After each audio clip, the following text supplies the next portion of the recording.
You're 13. It's in the early 2010s. You're obsessed with Tumblr and all things One Direction, emo and flower edits, and, of course, Super Johnlock. With schoolwork and the full-time job of being a theater kid, you were running a bit behind in the BBC show Merlin. Yet, for some reason, you make the bold decision to come on Tumblr the day of the finale. And what do you see? Spoilers, a dying Arthur in Merlin's arms. And of course you're mad, because wasn't the whole point of the show for Merlin to finally save the day? Change his fate? Change the original story? Sorry, different tangent. But then you realize, as a young closeted queer person, another opportunity for gay representation is lost. Or was it? Since the dawn of time, queer people have looked for characters and figures like themselves in the media and other arts. Poetry, music, books, movies, God, we will take anything. You might see two drake ducks swimming in the river and think, finally, some decent gay representation. Because as I'm sure you know, it can be hard to find. Now, of course, gay people have always been there, you just have to be willing to do a little digging, which is made even more difficult when certain annoying straight people insist that we have enough representation. Why can't we stop being so selfish?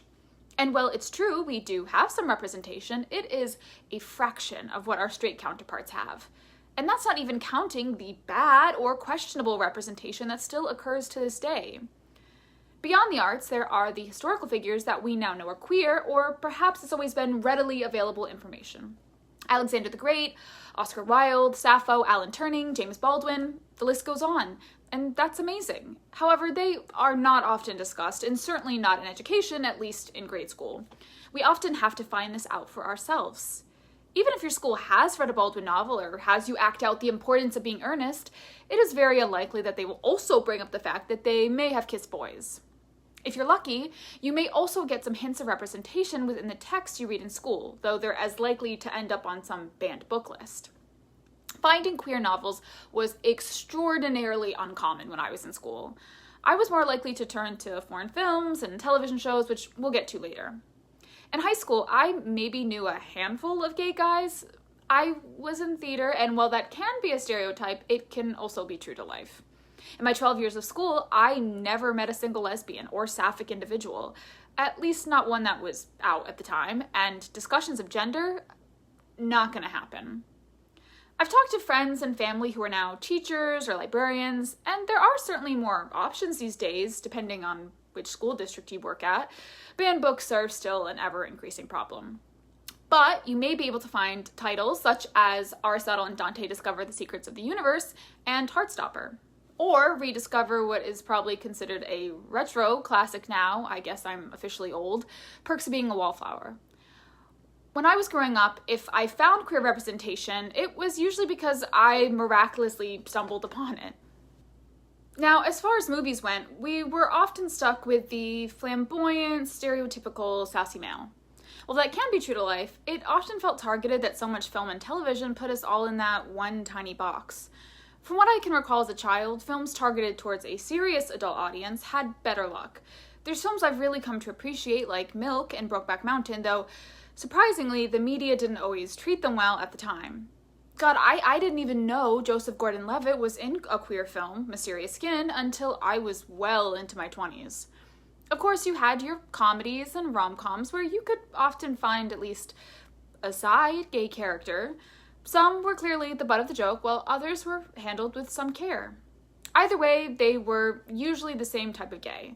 Feminine, quippy, lover of sassy jokes. Again, there's nothing wrong with identifying in such a way, but there is more queer people than that. More personalities and genders and identities. Examples include Mean Girls and Devil Wears Prada. I would argue Nigel's actually really good representation, and they do delve into his backstory and motivations, but once again, side character, interested in fashion, groundbreaking. Unsurprisingly, lesbian characters were even more far and few between, and similar to the men, more in films targeted for an adult audience like Girl Interrupted, or they were queer-coded and watered down like the movie adaptation of Fried Green Tomatoes. Honestly, I saw more representation in reality television at the time than I did movies. There were hidden gems, such as the iconic But I'm a Cheerleader or Broken Hearts Club, which I didn't even know about those two until I was much older. But I didn't really get my fix until college and discovered the beauties of shows like Scam and foreign films that I would track down. Shout out to North Sea, Texas for being the first. Movies are better now, but I hate the fact that so many people believe we ought to be more grateful, that a few television roles and a lead in one movie a year should be enough. Because while it's improving, queer representation is still more likely to be found in foreign films like Portrait of a Lady on Fire and indie films like Bottoms. But international wide releases? Nice try. I definitely noticed my local Cinemark bringing more queer-centric films to the big screen rather than always having to resort to our tiny indie foreign film theater. I've seen this with films like Queer, Rustin, All of Us Strangers. I still wouldn't say that they've become mainstream, and most of these movies have big directors attached to them, but it's something. My major gripe remains that these stories are significantly more gay male-centric and white than sapphic and featuring people of color, aside from such acclaimed masterpieces as Moonlight, which still don't get the credit they deserve. But that's a whole nother conversation we need to be having. Now onto television, the main event. Looking back at my childhood, it could have been a lot worse. There was certainly a pattern with lack of nuance and the continuing problem of stereotypes, but I was definitely aware of more shows that were trying. Ryan Murphy, while I have my issues with him, was a big part of this, with shows like Glee and American Horror Story. There were episodes dedicated to gay plotlines in Black Mirror, Pretty Little Liars, Degrassi, The Fosters, and Skins. The queer characters weren't often the main characters, there were exceptions, but it felt promising, and it did help people come to terms with their own identities. I also have to shout out many of the YouTubers of the day, equally as important to many children as TV actors were. Tyler Oakley, Connor Franta, Joey Graceffa, Troye Sivan, Ingrid Nielsen, and what we now know of the icons themselves, Dan and Phil. Most are neither featured in film nor television, but I find it important to bring awareness nonetheless. The 2010s was definitely not the worst era to live in if you wanted gay relationships, but the greater hope buried deep within the hearts of queer teens was that we would see more mainstream shows follow suit, where the main characters could be gay, where it may come from less unexpected places. Look, I love Glee, but I think the show would be more offensive if you acted like there would be no queer students in a singing club. What about sports teams, detectives, supernatural hunters? From afar, many viewed this as crazy young, mainly teen girls, illogically demanding that two random characters pair up. Haven't you had enough, they would say? And that's the question. Were these whimsical, if not unrealistic whims, or was it queerbaiting? Queerbaiting has likely been around longer than some may realize. Looking back at the time of the Hays Code in the early 20th century, there was the complexities of queer coding. As it was very rare that Hollywood would allow you to have a character be queer unless they were villainous or ended up dead, directors were often forced to simply imply a character's queerness. However, this is trickier and more nuanced than queerbaiting, as this was likely less manipulation and more that some creatives genuinely wanted queer representation, and this was the best they could do for that era of film. The character of Joel Cairo in The Maltese Falcon in 1941 is an excellent example. Then, there were pairings that were certainly giving queer energy. This could be found in television, such as Xena and Gabrielle in Xena Warrior, and film. I think most of us have just accepted that Jess and Juliet from Bend It Like Beckham are not-so-secret lesbians. However, queerbaiting became significantly more common beginning in the 2000s, to varying degrees and throughout many genres. Marvel movies, syndicated television shows, large fantasy franchises, teen comedies, and basically anywhere else you can think of. But let's take a step back for a moment. What is queerbaiting? Well, according to one Rolling Stone article, queerbaiting is a controversial marketing and creative strategy where media creators, TV, film, literature, hint at but never depict same-sex romance, aiming at attracting LGBTQ+ audiences without alienating homophobic viewers. It is considered a form of bait-and-switch exploitation, relying on homoerotic subtext that is intentionally kept ambiguous to maintain both queer and mainstream audiences. As aforementioned, a lot of, though not all straight people, have very little sympathy when it comes to queer representation, or at the very least, a lack of understanding. There have even been well-meaning people in my life that have gently laughed or shaken their head when I've explained how a show was clearly queerbaiting. Even if I become angry or hurt at being tricked again, they very rarely seem to understand. I think there are two major reasons for this. Number one, straight people live in a heteronormative society, and they're certainly not looking for signs of queerness between two characters, at least very rarely. For them, it needs to be explicit. They need hand-holding. They need full-out make-out sessions in order to believe it. They can even be well-meaning allies, but they're often going to assume a same-sex pairing equals friends. It is a pattern. Queer characters often don't get the girl or boy, so why would they think about it? Secondly, and more importantly, queerbaiting is almost entirely and meticulously targeted at queer people. Whether in the marketing or in the show itself, the signs are just overt enough to get a queer person's attention. Someone who is desperate enough to believe they might actually get representation. Queer rep has improved, but not nearly enough in children, teens, and family media. A big deal for many where one could start a meaningful conversation with their family and friends, bringing some much-needed education and awareness. What may confuse some straight and queer people alike is that queerbaiting can take many shapes. I hope to categorize and explain them better while landing on what I personally believe to be the most controversial and heinous example of queerbaiting that I have seen in almost my 30 years of life. First is what I like to call queerbaiting light. All queerbaiting is inappropriate and cruel, but these are examples that I see hinted at more in the initial trailers, in one scene and never really mentioned again, in a single episode. Of course, others may see these ships differently, especially if you are more ingrained in these particular fandoms than I am. So please let me know what you think in the comments or if you disagree. A prime example is Betty and Veronica in Riverdale. Look, I know technically they ended up in a poly relationship with Archie and Jughead. We do not have time to get into that. Ultimately, for most of the show, the pairings were Betty and Jughead and Veronica and Archie.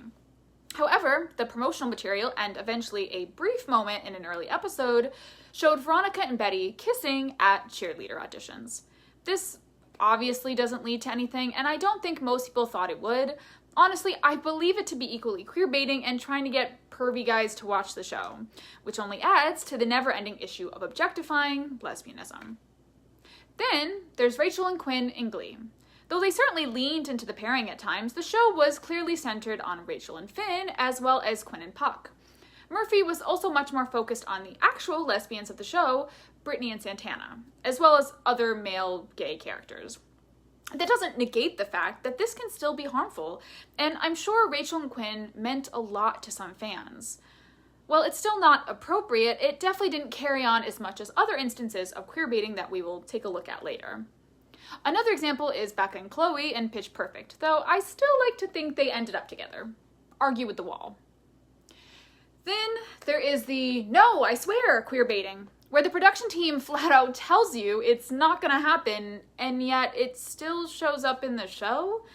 A recent example is Wednesday Addams, and Annette Sinclair, with instances of frequent physical touch, lesbian and bisexual color schemes, framing devices, emotional quotes like, "Even though Wednesday is the tunnel at the end of my light, I can't imagine my life without her." And the enthusiastic support of the cast, I can see why fans may become confused. There are certainly more extreme examples of this that we will get to. Wednesday is complicated, as it is a short-running show currently, and therefore it is hard to tell where they're going with it or if they'll even have time to wrap things up. Then there is "let's have some fun" queerbaiting, where the production team and cast declare their utmost support of the ship. Actors discussing the pairings at Comic-Con, responding to fans on social media, directors reposting ship art, and yet it's never gonna happen. You see this a lot with Disney films and large franchises, as they are ultimately too scared to ever allow a main character to be queer.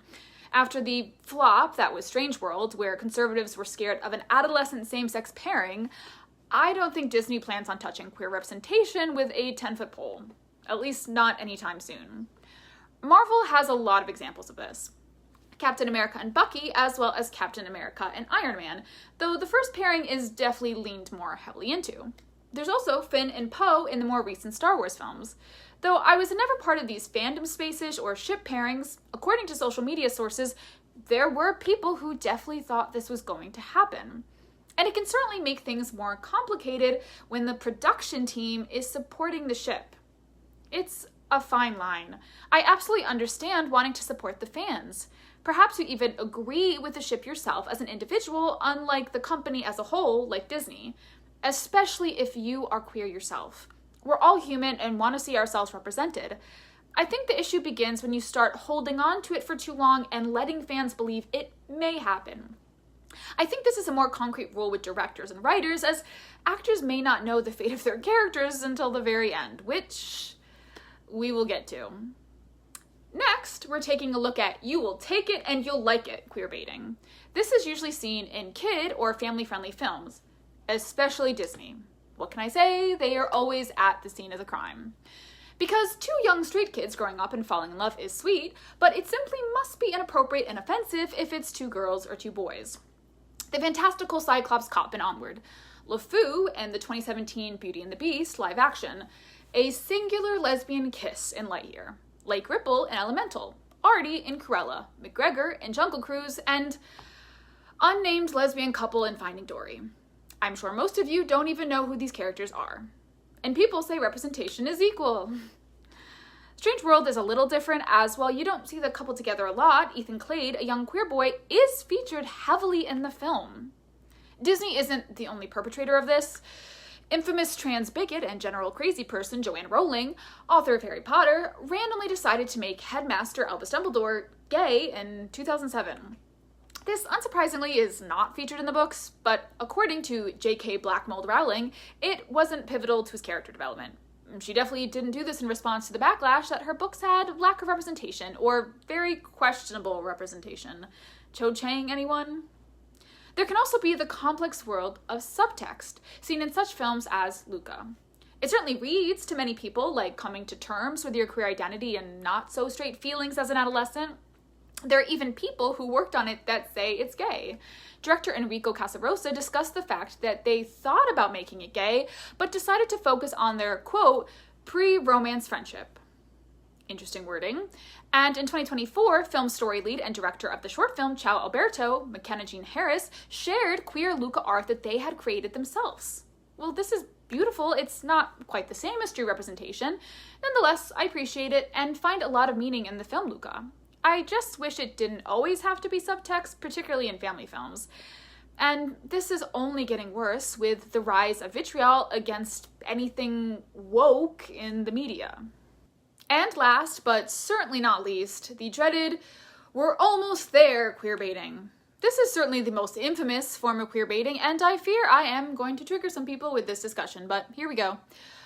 What comes to mind when you think of the word clans? Johnlock, Merthyr, Destiel, Scorbus. If you spent your teen years on Tumblr, then I can guarantee that you are experiencing Vietnam War level flashbacks right now. Yes, these are the ships that were dragged to high hell, usually to the end of their story, only to declare friendship at the last minute, kill off one of the characters, or just awkwardly end the story with no real explanation. And these are only 5 key examples. This was happening all the time, particularly in the 2010s, lest we forget Teen Wolf. What some may consider the mothership of all queerbaiting is Clans, the ship between Keith Cogain and Lance McLean from the animated show Voltron Legendary Defender. Running from 2016 to 2018, Voltron told the story of the adventures of the Paladins of Voltron, who must learn to work together to form the legendary robot Voltron and use it to defeat the Emperor Zarkon and the Galra Empire. Or at least that's what I've been told, because confession, I've never watched the show. So apologies in advance for any mispronunciations. When you hear one too many people complain about its ending or how much it queerbaited, you quickly lose interest. For 78 episodes, we follow the relationship between Keith and Lance, where the show plays a will they, won't they with the audience. There was also the issue of the character Shiro being announced as gay pre-season 7. His partner Adam was also to be introduced, only for him to be killed during the Galra invasion of Earth. Nice. So unlike most shows, this queerbaiting extends beyond just one couple. But as far as Keith and Lance went, audience members had plenty of reasons to believe that they were destined to be together. Even the marketing focused on Keith and Lance, putting them together in every thumbnail of every video, official social media pages promoting clans, and official queer art attempting to support their queer fans after Trump won his first election, where Lance is literally holding a sign that reads LGBT. Most merchandise featured clans, and there was a lot of artwork from the official animators featuring the ship, though that harkens back to the complex debate of production teams supporting ships. While marketing can certainly be nuanced, as it is very rarely the case that social media pages are run by anyone actually a part of the show, Lauren Montgomery and Joaquim Dos Santos, the creators of the show, also spoke directly about clans. Montgomery once stated, quote, The clanship is one that maybe comes together from a little bit of that opposites attract sort of situation, where you have these two characters that really don't get along and you just kind of want to find that path that ultimately leads them to each other. What else are queer fans supposed to think of that? I think this is more than anything a lesson that words, even if well-meaning, need to be chosen carefully, as it can very easily get the hopes up of fans who are just looking to see themselves represented. I could go on and on about clans. There's a lot, but we unfortunately have to get to the other ships. Essentially, there was Lance being increasingly pushed to the side, Shiro and Adam being declared as the true gay representation, the Allura, Latour, and Lance love triangle, and the ultimate Lance and Allura endgame that made very little sense characteristically.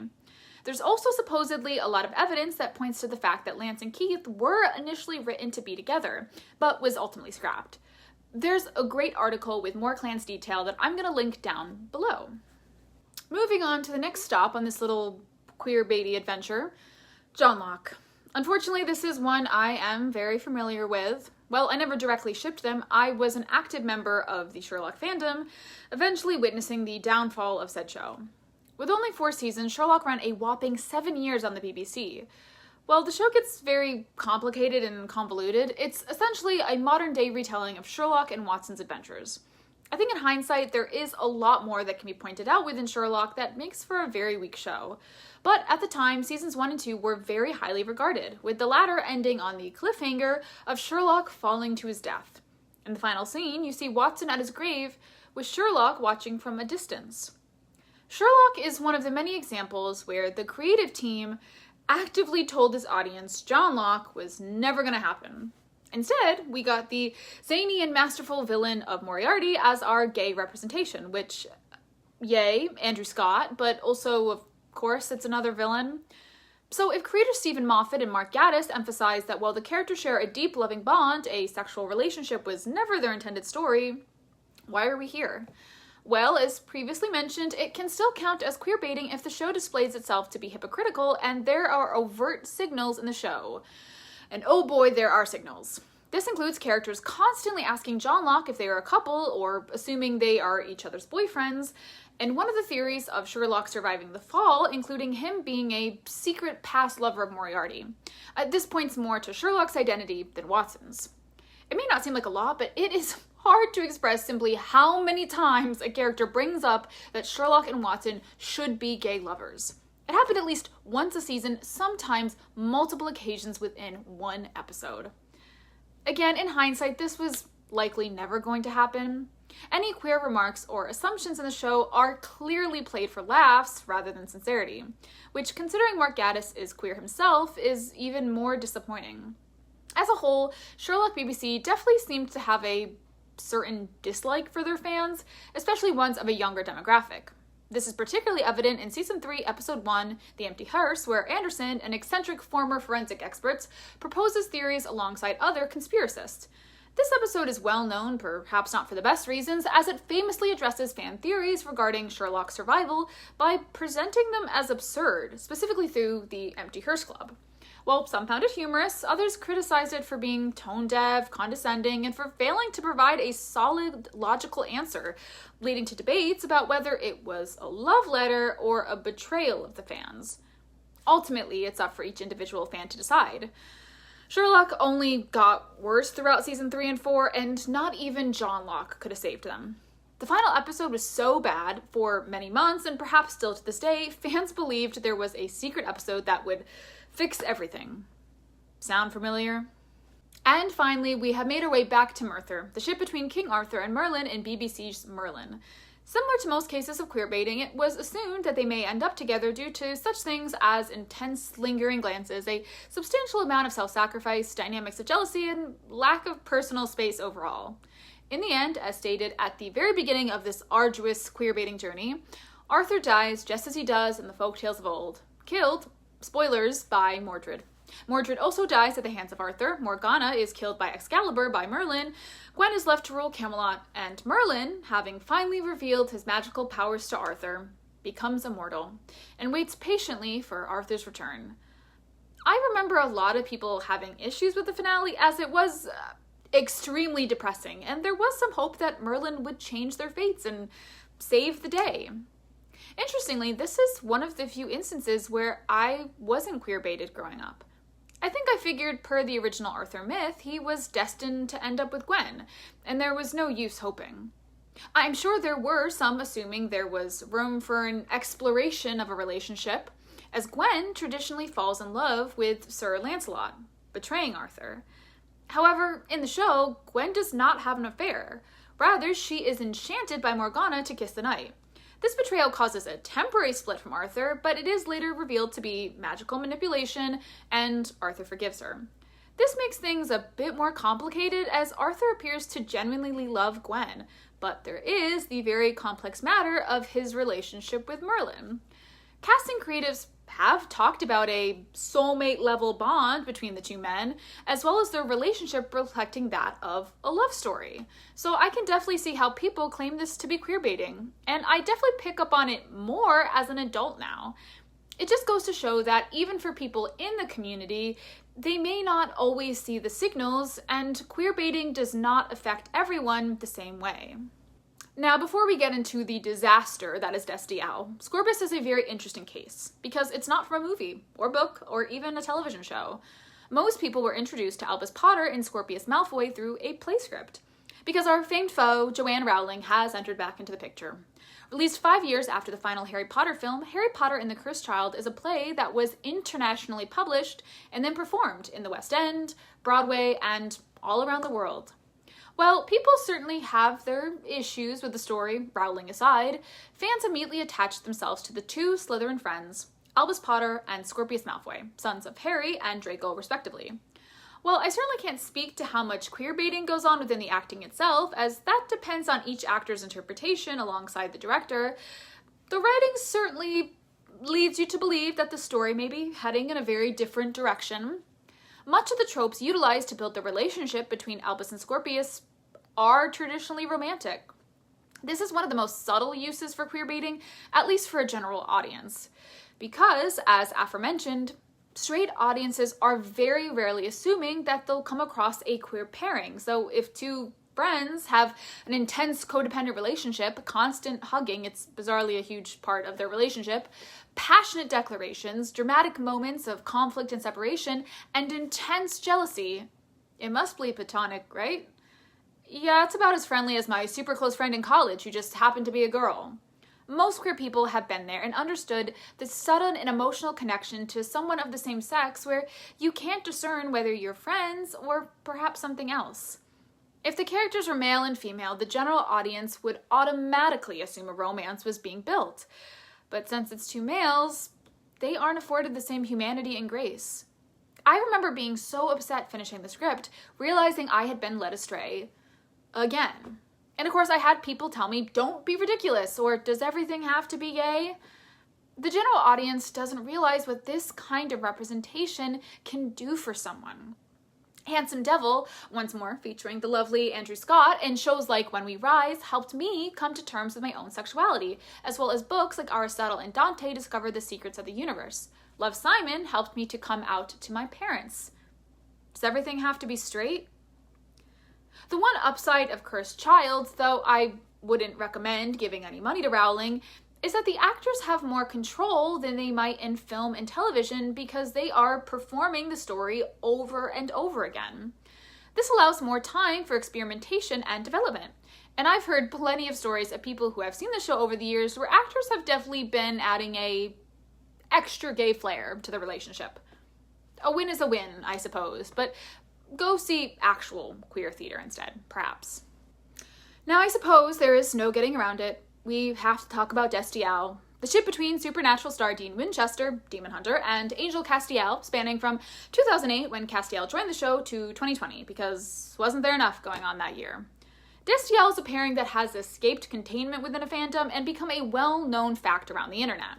Although I was a self-proclaimed Super Wholock fan, I was significantly more into Sherlock and Doctor Who, and I only watched the first few seasons of Supernatural, so my knowledge of Destiel comes from friends, Sarah's Ed videos, Tumblr, and, of course, whatever happened on November 5th, 2020. The day where I saw Tumblr make a return in a manner I hadn't seen since, 2015. And naturally, it was on the same day votes were being counted from a US election and rumors of a Putin resignation. Destiel had been around for years at that point, and similar to the production team of Sherlock, creators had confirmed that there was no romantic intention between Dean and Castiel, though I would argue they were much more loving and supportive about it, usually, than Moffat and Gaddis. Misha Collins, the actor for Castiel, was very enthusiastic about the ship, while Jensen Ackles, who played Dean, his support was a little bit more contentious. It's a long story, so I highly recommend you checking out Sarah Zed's video about Supernatural. I'll link it down below. But again, the show said differently. Isn't that how it always goes? Examples include Castiel talking about a profound bond between himself and Dean, Misha being instructed to play Castiel as a jilted lover towards Dean, Dean giving Castiel a mixtape at one point, Dean breaking Castiel out of a trance by telling the angel he, quote, needs him, the many examples of Dean behaving bisexually, and Dean referencing a gay bar in Miami, Purgatory. I'm sorry, but what kind of straight guy knows that kind of niche reference? It's leading. And then there was November 5th, 2020. The day Castiel confessed his love to Dean, Dean looked at him like he needed to take a shit, and Castiel ultimately dies. The end. I'm sure there's more to it, and Dean eventually also dies by succumbing to like a rusty spike. But of course, he's never seen with Cass again, and Castiel is hardly mentioned for the rest of the show. Of course, some people accepted this as a love confession and confirmation of their ship, and I can't really blame them, not after all that build-up. But in my personal opinion, queer people deserve better. Not only did they commit the dreaded bury your gay sin, but we have no idea how Dean feels about any of this. Also, from what I heard, the finale is just crap in other ways. Yippee. Sometimes, however, there are pleasant surprises and reversals of this form of queerbaiting. Take The Legend of Korra, for example, a sequel of sorts to the animated show Avatar: The Last Airbender. Throughout much of the show, there is a love triangle between Korra, the Avatar, and our leading lady, Asami, and Mako. Ultimately, in the final episode, though there is certainly build-up for this slow burn, Asami and Korra end up together.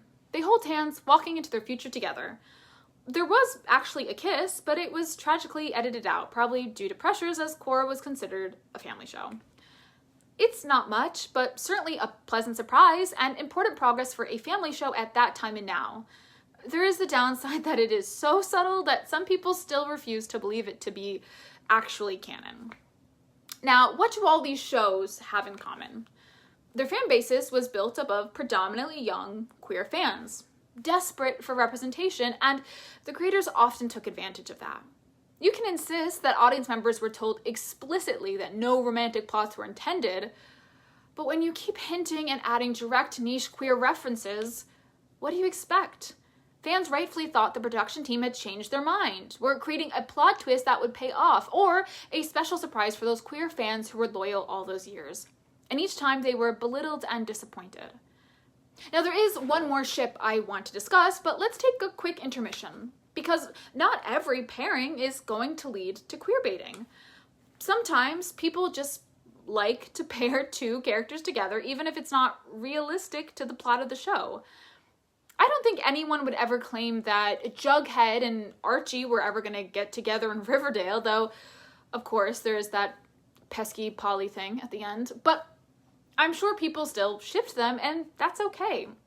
Sometimes it's fun to attach yourself to a pairing because you simply like their dynamic or because it's random and humorous, aka a crack ship. Then there's the issue of claiming that celebrities or real people can queerbait, which they cannot. Harry Styles can sing about boys and wearing dresses without having to tell you what his specific sexual identity is. Kit Connor should be able to take on the role of a bisexual boy without having to come out as bisexual as well. Stay out of people's business. Of course, it's nice to see out queer people taking on roles in music, film, television, etc. But maybe they're not ready. Maybe they only want to tell family and friends. Maybe they're still figuring themselves out. Maybe they're unlabeled. Enough is enough. What may be considered half queerbaiting is when a show doesn't hint at a possible romantic relationship, but at a character that may not be completely straight. Chandler Bing from Friends certainly reads as bisexual, and there are plenty of references about it in the show, but ultimately it was never canon. Let Chandler Bing be bisexual. Then there's the more nuanced discussion of queer coding, where characters may appear queer to some fans, but it is often too vague to declare it as queerbaiting. Examples include Aaron and Armin in Attack on Titan, as well as Sam and Frodo in Lord of the Rings. These cases are more fan interpretation rather than authorial intent. And finally, a controversial take perhaps, Reddy is not queerbaiting. Sorry, I wrote It fanfiction back in the day, so I can say this. Reddy is the ship name for Richie Tozier and Eddie Kaspbrak from Stephen King's It novel. In the current Andy Muschietti film universe, Richie Tozier is canonically gay. This was certainly a pleasant surprise to most fans, and I have to give credit to director Muschietti, Stephen King's approval, but more than anyone, Bill Hader, Richie's adult actor, who has openly discussed working hard to flesh out Richie's secret, as well as working with Muschietti to make sure it was overt in the movie, and that there were plenty of scenes taking a look at Richie's sexuality as both a child and an adult. And this was not featured in the original novel, so I was really impressed and touched that they decided to take this route, especially in a mainstream horror movie. I mean, I saw this while teaching in South Korea. It was an amazing step forward for representation, and it adds so much to the first and second movie with this new knowledge. Hader's performance, especially towards the end at the Barrens, if you know, you know, as well as Finn Wolfhard's at the video game arcade, will always stick with me. Now, that leads to Richie and Eddie as a pairing, as Richie is now canonically in love with his best friend, Eddie Kaspbrak. And while I understand people wanting them to get together or confess, in what time? Well, I suppose they could have discussed their respective feelings. Major spoiler, Eddie was gonna die no matter what. Not to mention that all of this takes place over a day or two, and Eddie is stuck in an abusive relationship with his wife. I would almost argue it would make the ending even more depressing. There are some rumors that the actor for Eddie, James Ransom, rest in peace, didn't want to act in a queer role, but these are largely unsubstantiated, and Muschietti himself has stated that he had no plans of having Eddie also come out. I would argue that while it's hinted that Eddie reciprocates Richie's feelings, there unfortunately just simply isn't enough time for it in the narrative. I've heard so many fans say that they hope other ships don't get, quote, readied, or that Eddie dying was an example of bury your gays, when he was already dying. Eddie dies in the book. I almost find these claims offensive to the hard work this cast and crew put into Richie's characterization. Okay, rant over. Now onto the big one. The big guns, the ship that ruined my Christmas evening and New Year's Eve. The ship that was somehow featured heavily in the show and in the marketing, and yet somehow passed over most of the general audience's heads. Typical. I'm, of course, talking about Byler. As this is incredibly recent, I don't feel that I have to explain Byler in great detail, but here we go. This is a ship between Mike Wheeler and Will Byers of the wildly popular Netflix show Stranger Things. While there have been moments in the show since season 1 pointing to the fact that Will is gay, it is believed by many that Mike shows just as many signs of being closeted. Fun fact, before Will's overt crisis with sexuality in season 4, and more obvious hints in season 3, there were many that assumed Mike was the friend that was in love with Will, not the other way around. The final season of Stranger Things, season 5, aired on Thanksgiving, Christmas, and New Year's Eve. Super convenient dates, thank you for asking. People had their issues with Volume 1, such as lazy and repetitive scripts, the overall time skip, and the increasing usage of bad CGI, but overall it was very well received. Will seemed a lot more confident in his sexuality, appeared to be asking Robin, fellow queer and iconic lesbian, how to tell if someone likes you, has an important conversation with Mike about his strengths, and ultimately discovers he has powers after said conversation, where he thinks back to his life with his mom and Jonathan, as well as his relationship with Mike. Mike has a moment of gay panic, Will saves the day, happy days. And then Volume 2 happened, and the show got bad, like very bad. I mean, of course, not all of it has to do with Byler. The writing got worse, characters were increasingly flat, CGI was everywhere, plot threads were going nowhere, and there were more plot holes than potholes in my apartment parking lot. The climax was wrapped up too nicely and felt more like the ending of a Marvel movie. Many questions were left unanswered. The Duffers explained stuff via social media rather than the show itself. There was very little care for their queer characters and, disappointingly but not surprisingly, tons of misogyny. What was the point of bringing back Callie only to kill her? What happened to the pregnant women? Why is Joyce barely in the show anymore? Why does Eleven end her own life because that's apparently the only escape for an abused child? I could go on, but we're here about Byler. Because as you'll see, discarding Byler in the ever-present love triangle of Mike, Elle, and Will completely destroys their characters and any hope of progression. Interestingly, after Volume 1, a lot of people were on board with Byler. Previously, there had been the heteronormative assumption that Mike and Elle simply had to end up together because they were the main girl and boy, and they had already been together for so long. Or perhaps Elle should probably be single for once in her adolescent life. However, Volume 1 hardly featured Mike and Elle, who certainly weren't acting very romantic, and Will is clearly still in love with Mike and trying to look for signals with the help of Robin. Not to mention the very gay, I found my powers through myself and Mike ending. Most fans were willing to see what the show could do with Byler. Too bad Volume 2 and the finale sucked. Now, I'm sure there are a lot of people who are confused, wondering where the show ever queerbaited, particularly before Season 5. And while I could certainly go on for hours, this is a video about queerbaiting, not Byler specifically. So, as fast as I possibly can, I'm going to go through the primary examples of hinting at Byler between those seasons. Note, some may be more related to the specific identities of Mike and Will rather than their feelings for each other. Also, I'm lazy, so these will be out of order and simply listed out. Buckle in. At the end of Season 4, the show frames Jonathan and Nancy standing together, Mike and Will, Joyce and Hopper, and Eleven standing by herself. This points to the futures of these characters, or at least their fates in Season 5. Quite the opposite for most of them. The constant parallels between Mike and Will and Robin and Vicky, especially how they are framed by the camera. Cinematography is purposeful. Mike's constant need to categorize Elle as a superhero when all she wants to be seen as is a young girl, someone normal. Compare this to Mike helping Will find his powers and confidence within, and proudly declaring him to be a sorcerer. The same song for Lucas and Max's romantic scenes from Season 2 being used for a Will and Mike moment in Season 4. Small Town Boy, a canonically gay song being used in Mike's official playlist for Season 1. Mike and Will being on incredibly good terms at the end of Season 3, only for Mike to appear bafflingly uncomfortable at the airport reunion in Season 4, where he is suddenly unable to hug Will. He hugged his other friends in previous scenes that same season and has hugged Will before. At this time, Mike was also aware that Will had a crush on someone, at least according to Elle. Speaking of, in that same letter where Elle remarks that Will may have a crush on someone, she talks about the painting he is working on. At the airport, Mike immediately points to the painting that Will brought with him, asking him what it is. When Will deflects, Mike appears to grow increasingly stiff and uncomfortable. Why?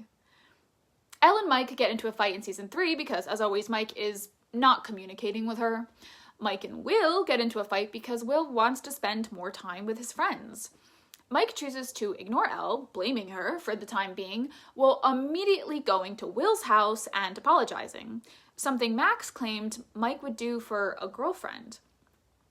When Mike and Eleven kiss at the end of Season 3, the song that's playing is the same one when Robin is coming out to Steve. The glances between Mike and Will during Season 4, a lot of double takes on Mike's parts, being scripted as shared looks. A Cyrano trope being set up where Will lies to Mike about his painting, claiming Elle asked him to create it for Mike. In truth, Will made it for Mike to encourage him and because he has feelings for Mike. This never comes back up again. The use of blue and yellow in everything Byler. It is the colors they are almost always seen wearing. They exchange colors when they are fighting. It is in such pivotal scenes as the flashback with young Will and Mike, the swings are blue and yellow, and Creelby, the ship of Henry and Patty and the Stranger Things play, also wear blue and yellow. Creelby are notably known to be parallels to a pairing in the show. There's also the Russian signals that Robin decodes in Season 3 that stated blue and yellow meet in the west. This matched very well with Will and Mike reuniting in California, though this is less queerbaiting and just odd. The one-way sign in Mike's room pointing to his closet. There are also photos of shirtless D&D male characters as well as Will's paintings. Nothing of Elle. Whoops. Mike's closet, the one with the one-way sign, is shown to be absolutely demolished during the Demogorgon fight in season 5. Mike struggling to say I love you to Elle even when she begs him to. He goes so far as to write from instead of love in their letters to each other. He is only able to say I love you once because Will tells Mike he needs to save Elle. Even the moment before Elle's death, she tells Mike she loves him and he doesn't say it back. The framing device of constantly having Mike stand in front of open closets, usually Will's closet specifically, while talking to Elle. The constant comparison of Elle and Will's appearance in season 1. Because of her shaved head, people often mistake Elle for a boy. Mike using Elle to get to Will in season 1, but yeah, it was love at first sight. Nancy being told, quote, only love makes you that crazy and that damn stupid. From that point onward, crazy is explicitly used to discuss Will and Mike's relationship. Mike even insists that they will go crazy together in season 2. Mike and Will's fight in the rain scene is practically a one-to-one shot remake, lines included, of the queer show Eyewitness, where a character claims to not be gay. Mike and Will's fight in season 4 is featured at a roller rink that is designed to look exactly like a gay bar in Dawson's Creek, down to the yellow and blue lighting. The Duffer Brothers have mentioned several times that Dawson's Creek is one of their favorite shows and a huge inspiration. Mike's constant need for close physical proximity and touching Will, which is noticed by his friends as there are several instances of Lucas backing up to give them more room. The moment in season 4 when drawing out a plan that a stick figure female with a thought bubble featuring 2 boys is shown over Elle and Mike and Will respectively. Hopper's ending monologue in season 3. When the camera is on Mike, we hear Hopper saying, quote, growing, changing, and I guess if I'm being really honest, that's what scares me. I don't want things to change. And that's why I came in here, to stop this change.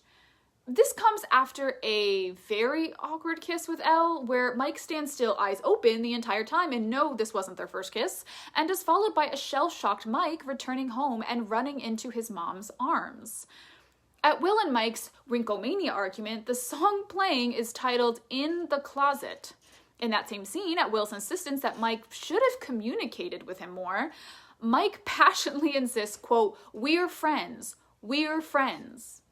That's not what Will was worried about, Mike. Mike throwing away Elle's final letter to him after their argument in season 4. Most Elle and Mike reunions featuring Will in the background, often directly in the center. Ending season 4 without resolving Will's love arc. Mike's imposter syndrome and desire for normalcy often reflecting that of a closeted queer individual. Will talking about being scared to share a secret, once again in season 4, the direct quote being, it's sometimes scary to open up to people you care about the most, because what if they don't like the truth? And Mike nodding his head. Will saying, quote, I didn't say it, in reference to calling out Mike, with Mike stating, you didn't have to. Just after Elle told Mike, you never say it. Interesting parallel. In season 4, Dustin says Mike won't stop whining about the Byler's phone line being always busy. This is interesting when recalling that he cannot contact Elle by phone for safety reasons. Who is he trying to reach? The constant implications that Will is queer in season 1, whether through Joyce's conversation with Hopper or the school bullies that terrorize the core 4. At one point, one of the bullies calls Will a fairy, and Mike becomes upset and begins beating up said bully. In that same season, Mrs. Wheeler has a conversation talking to Mike, stating that it must be hard what happened to Will, and that he can always talk to her about anything that he may be keeping from her. I could go on, and there's creators that have delved into Byler evidence much more thoughtfully and meticulously than I just have. And especially with the way season 5 went, I don't want their hard work to go unnoticed, so I will be putting some videos that I recommend down below. But wait, what about season 5? Sit back down. Here is everything I could think of in season 5 that doesn't make sense now that Byler is canon. Quite literally any of the conversations Will and Robin had, particularly when it comes to asking about signals and listing things such as a brush of the shoulder, shared looks that happen frequently between Mike and Will. Will clearly connecting the dots during their signal discussion as if he had more faith that Mike may like him compared to season 4. Robin talking about how the snowball, small signs of interest and signals from someone, turned into an avalanche. Like, hello? What is the point if not foreshadowing? Will witnessing Robin and Vicky kiss. As he doesn't end up with the person he loves, that is just really pointless and cruel, it's also not effective for some stupid epilogue boyfriend. The parallels between coffee and soda with Mike and Will at the hospital. With Mike grabbing coffee and Will soda, these scenes display nearly identical moments of enlightenment or realization. On the Hawkins radio show, there is also this quote, "Go grab a cup of Joe and soda pop and head to the basement where there's strong signals and make a move." There's literally no other way to apply this to any other character or moment in the show. Whatever we were supposed to gather from Mike seeing the unfinished puzzle with a rainbow. The half-baked comparisons to A Wrinkle in Time paralleling Mike and Will with Meg and Calvin, a romantically involved duo. Will and Mike literally walking in between a signal tower after Will's talk with Robin about signals. Mike very obviously getting closer to Will, brushing his shoulder, and Will noticing. Again, after the talk with Robin about brushing shoulders. The entire field scene. Why were they clearly flirting? Why did Mike get flustered? Why did the lighting change to warmer tones when Mike made Will laugh? Bad continuity? Mike clearly being jealous about Will's relationship with Robin and not so subtly bringing it up to Will. Mike's touchiness with Will, literally to the point of staring daggers at Lucas, who was leaning towards Will, and Lucas backing away in the first episode of season 5.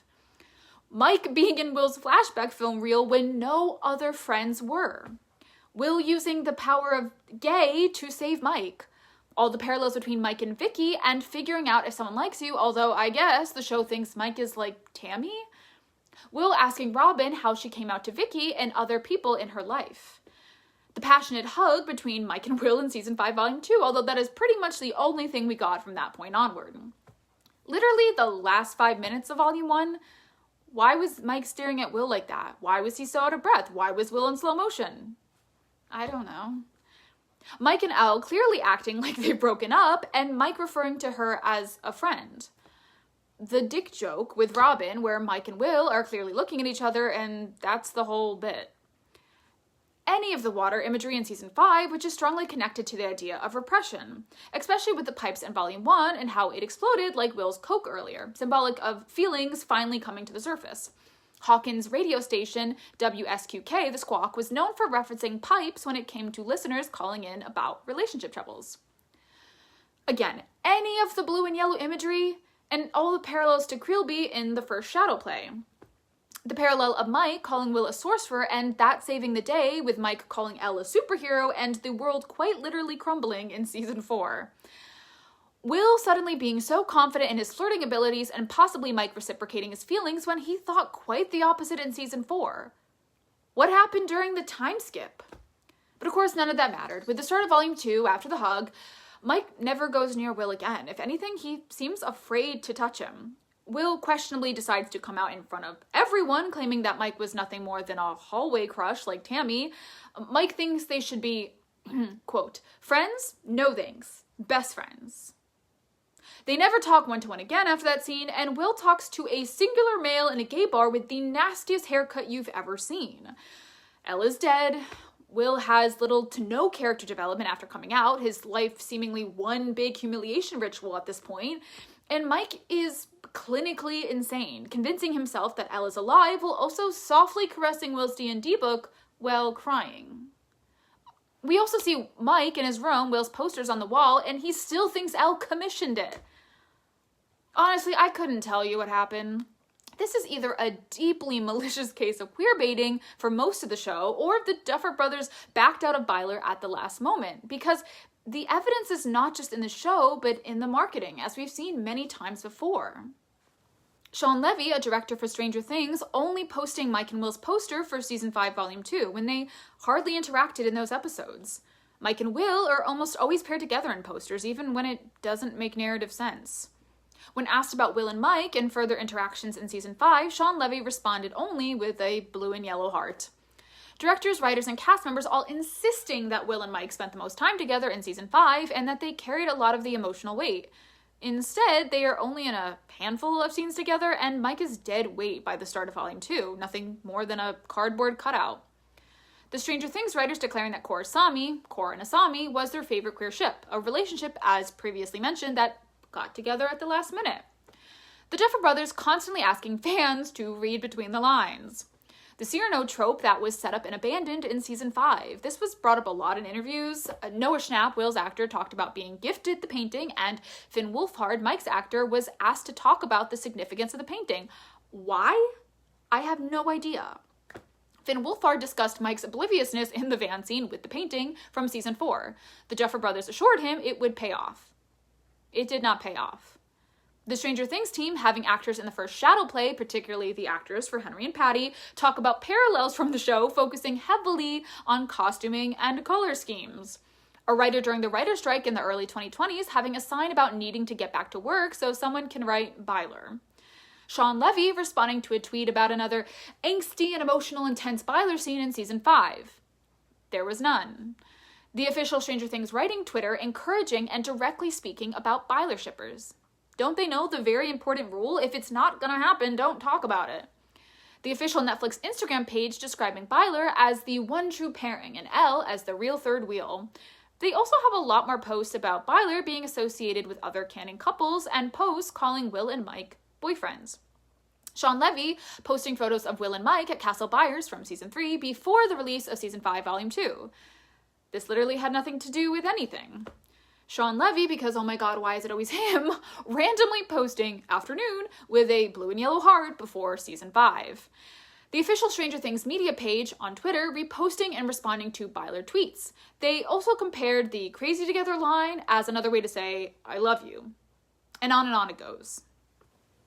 As aforementioned, queerbaiting through marketing is complicated. I don't know who is running all their social media pages, though I certainly blame specific creators such as Sean Levy.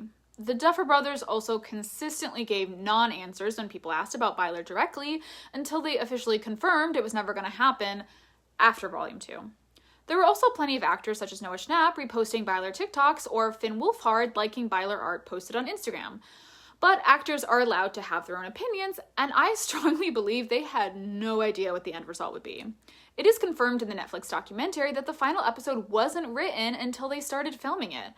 Also, you cannot watch the read-through with the actors during the Will and Mike field scene in Volume 1 and not think they all believed Byler to be an eventuality. They are far too giddy. Since the denial of Byler, I've seen a lot of hypocrisy from fans and a lot of people talking down to those who ship Byler. Rather than crazy or delusional, maybe those individuals just want to see themselves in a mainstream show, where the queer characters are the leads in the show. Just once. Maybe those fans just want to know that they're going to be okay. A few days after the finale, I saw several posts where people decided to come out, one of them being an older gentleman who had grown up in the 80s and had secretly been in love with his best friend because they were scared of becoming like Mike. Stuck in the past. That's what bad representation does. To make matters worse, a lot of people, queer and straight, were making fun of Will's coming out scene due to how outlandish it was, entirely defeating the purpose. And I'm not going to even get into Conformitygate, aka the Johnlock Conspiracy 2.0. Let's just say it was quite the upsetting whiplash to go from seeing people get excited over Will's powers, clearly tied to his queer identity, to people outright mocking Will's coming out and overall outcome as a character. Despite the fact that the final season was a hard loss for young Byler fans, I've seen a lot of people my age, women my age, queer people my age, belittle those who had hope in Byler. The amount of Stranger Things takedown videos I've seen from openly queer people where they state at the beginning they're treading carefully because they don't want to upset Bylers is insane. No one liked the show. It is not just the Bylers. Sure, there are extreme Byler fans just like any other subgroup. There are equally, if not more cases of 11 fans, the ship between Mike and Elle, being hateful and downright homophobic, but that is the only ship you're gonna bring up? Just because you're not in those particular fandom spaces or believe Johnlock to be oh so much worse or are in your late 20s and long past your days of scrolling Tumblr in high school doesn't mean it doesn't matter to other people. Instead of talking down, you can be the older brother or sister to those people who put their whole hearts into the show and ship. Because you've been there before as well, and even if you haven't, who cares? The earth is a little bit of a mess right now. Let people find their happiness wherever they can find it. My mom has a friend who loves Bridgerton and reads fan fiction. I know someone in my theater circle in her 30s who just discovered K-pop and is obsessed. And that's amazing. Let people have hope and be happy and be whimsical. We could go on and on and on and on about queerbaiting and various ships that have fallen victim to this trend. I could make an individual hour-long video on every ship mentioned today. We could talk about the reason why so many popular ships are male and white. We could even talk about queerbaiting and lesbian ships such as Rizzoli and Isles and Rizzoli and Isles, Emma and Regina in Once Upon a Time, and Kara and Lena from Supergirl. But I think I'm gonna leave it here for now. 2 days before I started filming this video, the Duffer Brothers, creators of Stranger Things, attended a panel where they finally answered our most pressing questions. Unsurprisingly, they did nothing of the sort, and instead decided to remind everyone that Byler had never been in the cards. Please ignore everything in the show and in the marketing. So again, either malicious queerbaiting, they are lying and simply decided not to go in that direction, or they truly hate Will's character and decided that another queer person simply had to get rejected again and learn their lesson. To make matters worse, they also stated that Will's identity was only truly revealed in season 5 because, and I quote, he hadn't earned his coming out in season 4. Because yes, one of their few queer characters needs to work to earn respect, to fall in love, to have his feelings be reciprocated, to date someone like every main character, side character, and extra in that show. For a straight character, romance is inevitable. For queer people, it's often a joke. It's a reward if the character behaves. It's a long, winding journey where no one has the map and there was never any hidden treasure to begin with. I just happen to think that we deserve better.